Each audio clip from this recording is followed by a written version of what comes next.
OBDII development board is two products in one and is very user and programmer friendly. It's a microcontroller development board that incorporates OBDII hardware to function as an automotive scanner. Today we're going to demonstrate two commonly used protocols that it interfaces with easily. CAN protocol and the K-line protocol. Our first vehicle that we're going to demonstrate is a 2012 Toyota Tacoma truck, and we're going to demonstrate the CAN protocol with this vehicle.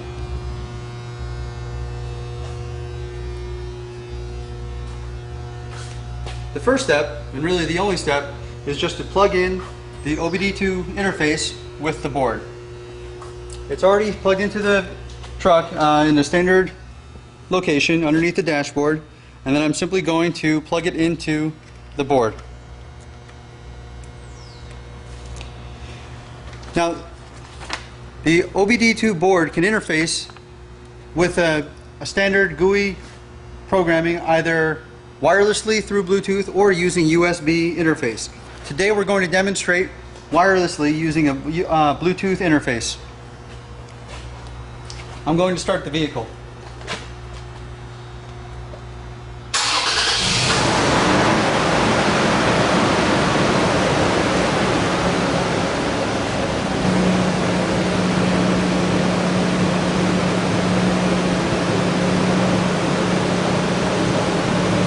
The GUI software protocol, the GUI software is going to be open sourced, so it's going to be extremely flexible as far as what it's going to be capable of doing.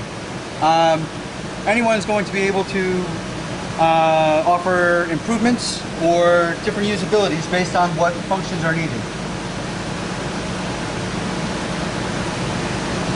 As a demonstrative show, we are going to show the Bluetooth interface, and we're going to take a look at the RPMs in real time, both on the GUI software on a laptop and on the truck.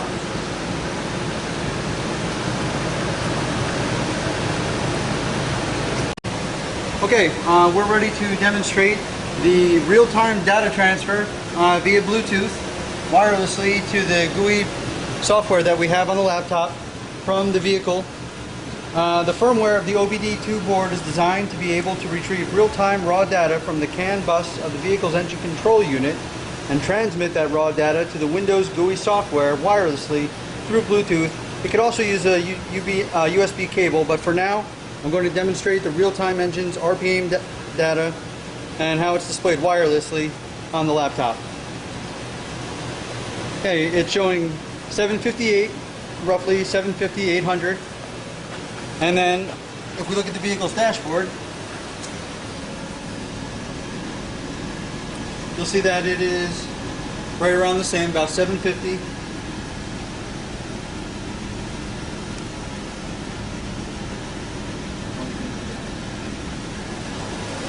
Okay, now I'm going to give it a little bit of gas to bring the RPMs up a little.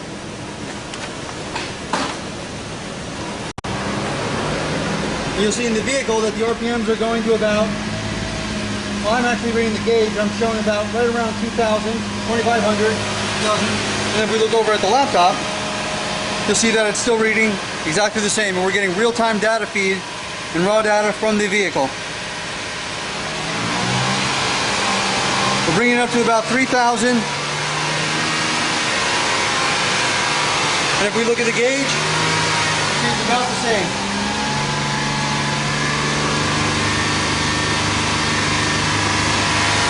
They're identical, it's lifetime feed.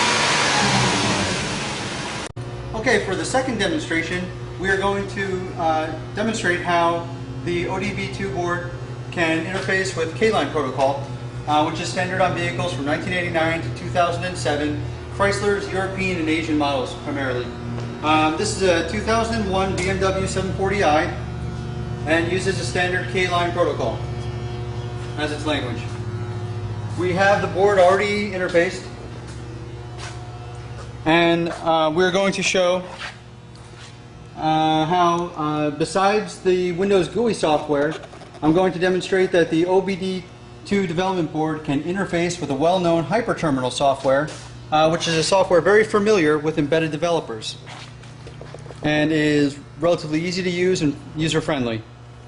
So we're already interfaced, so we are just going to go down the line of options. Okay, in this interface, it's as easy as just pushing the number of the choice that you want to select. Number 1 initiates a slow initiation. It's a handshake to the vehicle. From the software to the vehicle, again, we're using a Bluetooth interface. Yeah. Okay, so initiation is made. We have a handshake, and now choice number 2 simply demonstrates, or it asks the vehicle how many modules are capable, or how many modules the vehicle has. This shows that the vehicle has 2 modules, which we knew. We're going to skip number 3, which is the RPM, as we're going to wind up with that as a demonstrative lesson in real-time interface. And we're going to go straight to number 4, which is indicative of the engine cooling temperature. So we just hit 4, and we get the reading on the engine cooling temperature and all of the sensors there. Number 5 is the oxygen sensor voltage, and it instantly gives you the reading there for the oxygen sensor voltage. 6 is the MAF airflow rate. There's the results. 7 is the throttle position, and there you have it. Okay, now we're going to go back to 3, so we're going to start the vehicle.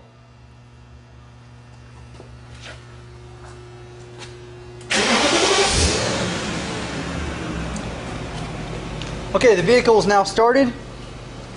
I'm going to hit option number 3, and the RPM, it's reading, the computer is telling us that we're seeing a 688 RPM, and if we look at the gauge, it is real time.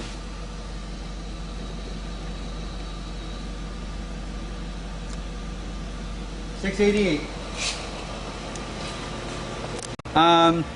We're going to hit 3 again. And the RPM is 1,083. And if we look over at the gauge, we're at 1,083.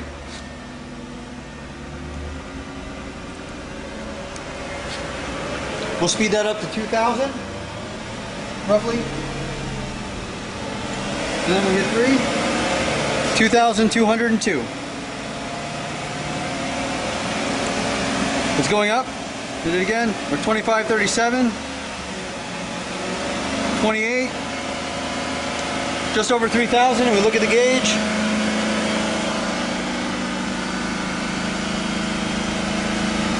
That's where we are.